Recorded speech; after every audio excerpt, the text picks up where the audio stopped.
If you like a study in contrasts, then look no further than Canada's provinces.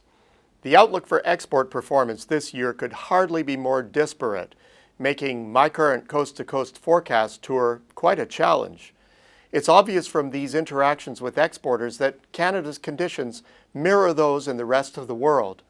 Global growth engines are firing up sales of higher value Canadian exports, and a weaker loonie is helping. However, the plunge in commodity prices that was triggered by renewed global growth is wreaking havoc in Canada's more commodity-dependent regions. Speaking with Ontario and Quebec exporters these days is a lot easier.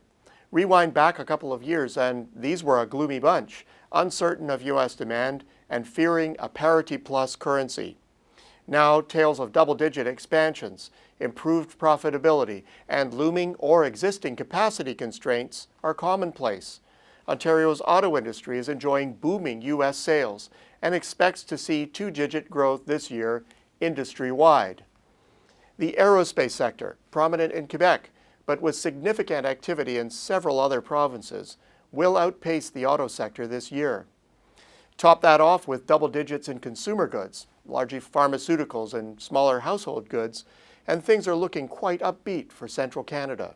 Ontario is forecast to share top spot in the export growth rankings this year, with a 7% gain, following last year's 10% increase.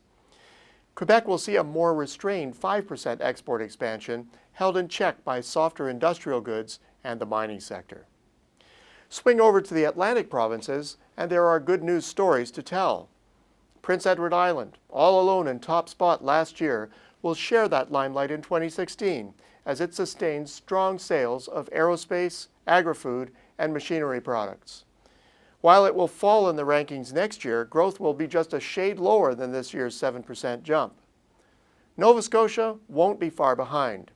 Pummeled by the energy sector last year, Nova Scotia exports will benefit from strong gains in the auto, seafood, and the chemicals and plastics industries. Sluggish newsprint and energy shipments will hold growth at 6% this year. Heavy dependence on energy sector exports will keep New Brunswick from posting overall growth this year. However, this masks a double-digit increase in seafood shipments, which are capitalizing on strong demand, favorable pricing, and a weaker currency.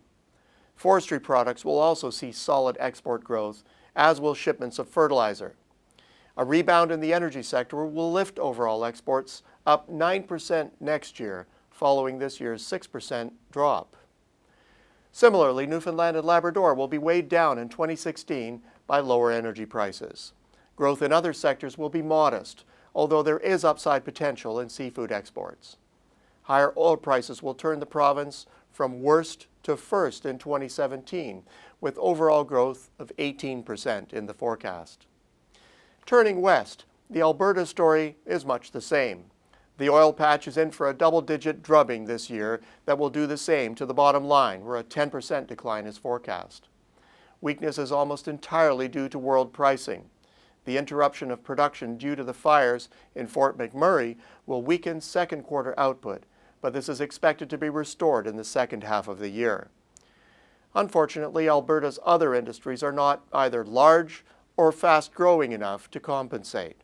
Higher oil prices will come to the rescue next year, boosting the bottom line by 14%. Saskatchewan shares this wild swing story, with its other industries only partly offsetting the volatility of energy sector movements. British Columbia also has a significant energy sector, but its other industries will actually give total exports a 2% boost this year. More balanced growth will give overall exports a 5% lift in 2017. That leaves Manitoba, which has a more central Canadian feel to it. Broadly based growth will see overall performance of 4% this year and 5% next.